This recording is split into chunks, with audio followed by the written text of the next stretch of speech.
नमस्कार मित्रांनो, शेतकऱ्यांसाठी अतिशय आनंदाची बातमी. 75% पीक विमा वाटप सुरू झालेलं आहे. आता यामध्ये कोणकोणते जिल्हे असणार आहे, तसेच किती रक्कम मिळणार आहे, तुमचा जिल्हा आहे का यामध्ये, संपूर्ण ए टू झेड माहिती आपण थोडक्यामध्ये बघणार आहोत मित्रांनो या व्हिडिओमध्ये. तुम्ही त्यासाठी हा व्हिडिओ संपूर्ण बघा, कुठेही स्किप करू नका. चला तर आता डायरेक्ट लाईव्ह बघूया. परंतु त्याच्या अगोदर तुम्ही या चॅनलवरती नवीन आला असाल तर चॅनलला सबस्क्राईब करून ठेवा. चला तर आता समोर बघूया. हे बघा, राज्यातील शेतकऱ्यांसाठी आनंदाची बातमी. राज्यात 2023 मधील खरीप हंगामातील 75% उर्वरित पीक विमा वाटपाचे आता जवळपास 34 जिल्ह्यामध्ये काम सुरू झालेलं आहे.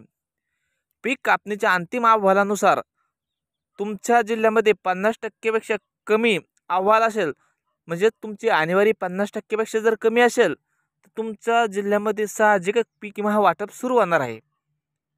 आता यामध्ये महाराष्ट्रातील 34 जिल्ह्यामध्ये पीक विमा मंजूर झाला असून ज्या शेतकऱ्यांना जिल्ह्यातील जवळपास हे बघू शकता, ज्या जिल्ह्यात अद्याप आतापर्यंत अजिबात पीक विमा मिळाला नाही अशा शेतकऱ्यांना आता 75% पीक विमा वाटप सुरू झालेला आहे.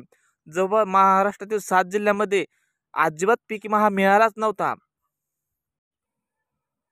त्यामुळे शेतकऱ्यांच्या खात्यामध्ये आता हे पैसे वाटप सुरू झालेले आहे. यामध्ये आहे बुलढाणा, अकोला, वाशिम, परभणी, यवतमाळ, हिंगोली, नगर, छत्रपती संभाजीनगर, जळगाव. मित्रांनो, अशा पद्धतीने हे जिल्हे आहे. या जिल्ह्यातील शेतकऱ्यांच्या खात्यामध्ये अद्याप पीक विमा मिळाला नव्हता. आतापर्यंत फक्त शासनाची 75% मदत किंवा 25% मदत मिळाली होती. पण आता पीक विमा कंपनीने सुद्धा मदत जाहीर केली असून लवकरच शेतकऱ्यांच्या खात्यात जमा होणार मित्रांनो.